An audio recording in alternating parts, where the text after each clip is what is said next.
Задумались о том, как снять генератор с вашей десятки? Очень просто. Первым делом скидываем минусовую клемму. Далее откручиваете данную гайку. После откручиваете данный регулировочный болт натяжения ремня генератора. Далее извлекаете данный кронштейн. Этот кронштейн, они одно целое с этим болтом. Далее можно подлезть как сверху, так и снизу. И убираем в сторону ремень генератора. Далее нужно отсоединить данную фишку. Далее открутить данную гайку.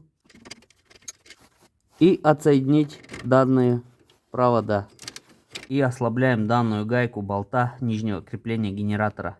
И обратите внимание, на нижнем креплении генератора, когда вы открутите данный болт, возможно, уроните вот такую вот проставку, шайбу, которая центрует данный болт.